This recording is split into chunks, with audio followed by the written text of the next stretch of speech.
Good day, everybody, and welcome to the GEF Live series here in Viet Nam at the GEF Assembly. We're discussing the global commons, the global environment, some of the major challenges, but also a lot of the solutions that are taking us forward to a low-carbon, resilient future. And it's my great pleasure to have Cristiana Pasca Palmer join me today. Thank you so very much. Thank you. Thank you for having me. So Cristiana is the Executive Secretary of the Convention on Biological Diversity. The Convention of Biological Diversity is one of the major drivers for action around biodiversity and conservation. And with your wealthy background around the environment, your ecological training, firstly, I'd like to get your perspective on what exactly is the Convention on Biological Diversity, just for our Facebook Live audience. And then also, really, what drives you to help protect the environment, to help be a part of the solution to our biological crisis, as we may call it? Thank you very much. So I'll try to be very brief. This is a very complex subject. We are talking about the entire life on the planet. That's what we mean by biological diversity. So in 1992, countries around the world, recognizing that we are losing this infrastructure that supports life on Earth at very rapid rates, decided to get together under the United Nations and sign a multilateral environmental agreement, which is a legally binding instrument that became the Convention on Biological Diversity. And that is now has been signed by 196 countries, so almost the entire United Nations. And it's a commitment to take action at national level, at local level, and then globally to try to safeguard life on Earth. So this year the convention celebrates our 25th anniversary, and I think we can safely say that we had a lot of progress during this time in terms of policies and regulatory frameworks and actions. On the other hand, we also know that, and the science is telling us that we continue to lose species, to lose the ecosystem's functions at rates that have never been seen before. So what we need, it's, on one hand, an urgent call for action and much more effective implementation. 10 years ago, well, 8 years ago, in 2010, the parties to the convention agreed on a global strategic plan for how to protect biodiversity. We have 20 targets attached to that. We call them Aichi biodiversity targets, and that's because they were adopted in the Aichi prefecture in Japan. And that's what has been guiding the work both nationally and internationally over this time. So the Aichi targets are, the strategic plan is coming to an end in 2020, and we both try to accelerate efforts to meet these targets, but on the other hand, already reflect on the post-2020 agenda and how do we need to conceptualize a framework that would respond to the multiple global challenges that we see and bring biodiversity at the center of our decision making, because it's really the capital that it's supporting life and human development here. Absolutely. Biodiversity is very much that life force, that natural capital that in many cases is not accounted for, that helps societies thrive.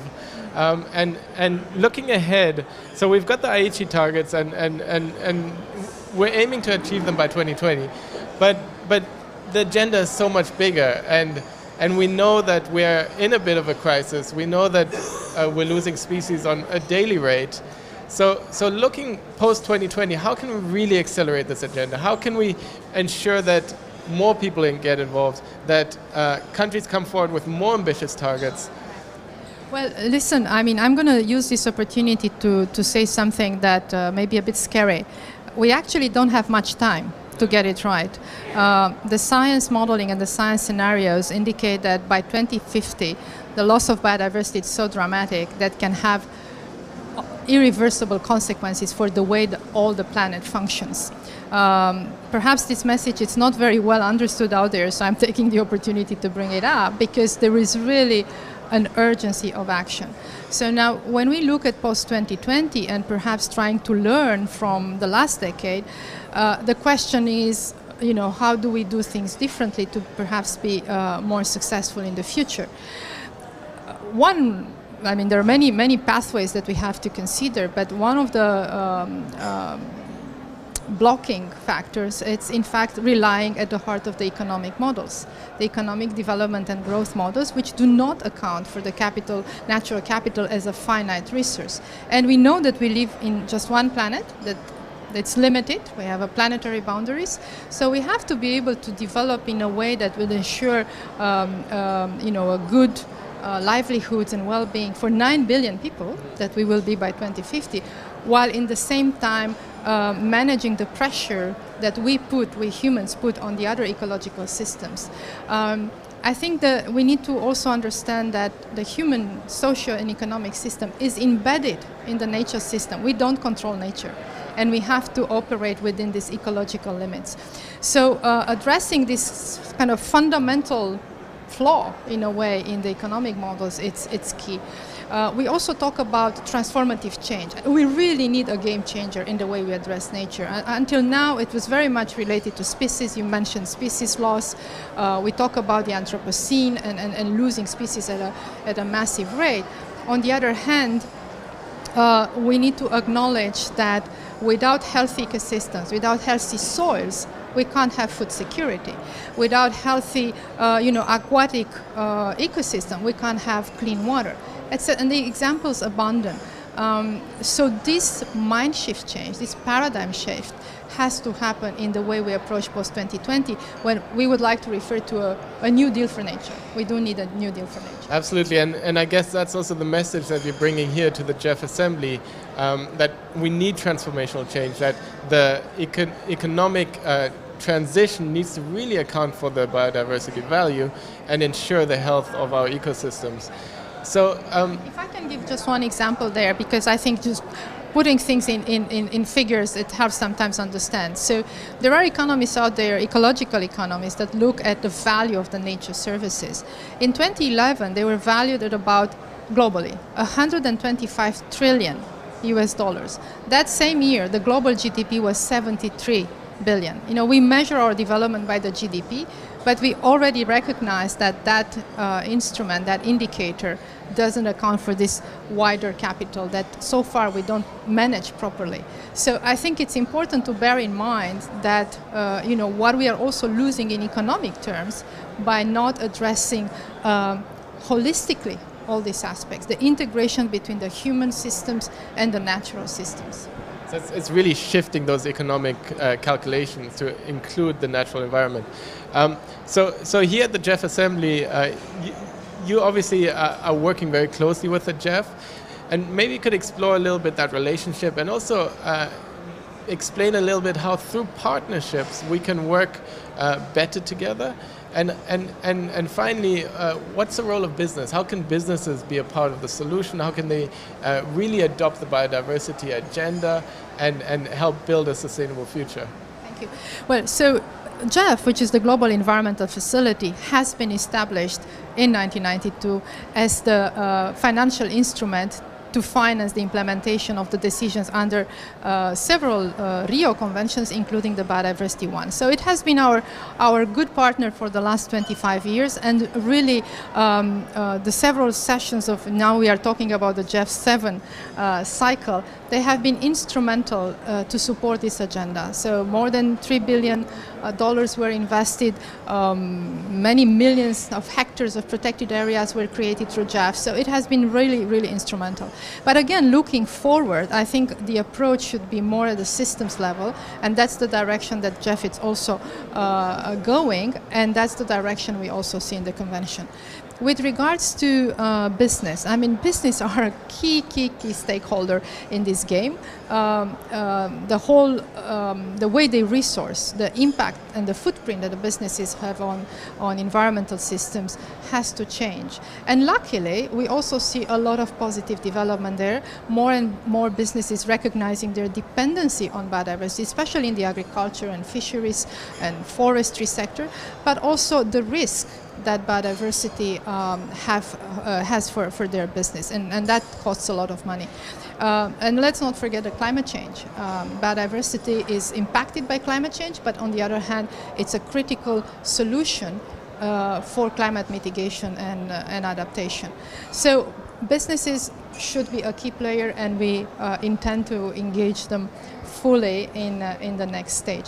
And one quick, because I just realized I didn't answer your first question when you asked me what drives me and why I am doing this.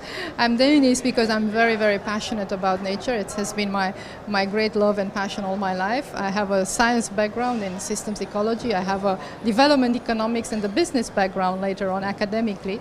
And I really want to devote my energy and all the efforts and the knowledge that I have to contribute to this critical agenda. And as a scientist, I'm really a bit concerned about the direction we are going. And you can definitely see that passion coming through. Just on the business front, I think the exciting thing is that there's also new business coming up. And that business is in tune with the environment, is valuing the environment, and is identifying profitable ways of protecting the environment. Well, actually, I wrote my PhD thesis on that, on eco-entrepreneurship and green business models, and businesses that are not only taking care to reduce their environmental footprint, but actually recognize that investing in nature and in biodiversity, it's at the heart. It's at the heart of the business model. The green businesses, startups, all the initiatives that we see at the local level with local communities, youth development, they're all very exciting and give a beacon of hope, because I think this mind shift that we also see in the business community to invest in nature, because it's not only the responsible and ethical thing to do, but because it's good for business, and it's of course very good for social aspects, for job creation and for community development. So there are beautiful stories out there for that. And maybe just in closing, it is this business opportunity, this excitement that gets young people involved, and not only do they feel passionate about protecting the environment, but they can see the opportunity in being part of protecting our biological diversity. So maybe what's your message to our Facebook audience, seeing that we're live on Facebook right now? Well, first of all, the convention welcomes very much youth. We have a whole network of young people that are supportive to the convention. We are handing over this planet to you guys, so we engage them as a key stakeholder in our dialogue. But most importantly, I think everybody has a role to play, either to start up a business or start a new initiative, or get together with other friends and inspire others. So there is a lot for the young. I don't want to say younger generation, because I consider myself still very young, but they are a key partner that we take very seriously on. We take their opinions very seriously on board. Absolutely, and with that, we're going to end this live interview. Thank you so very much for your time. Thank you very much. We've been live from the GEF Assembly here in Vietnam. Join the conversation with the hashtag GEFLive, and let's work together to protect our global commons.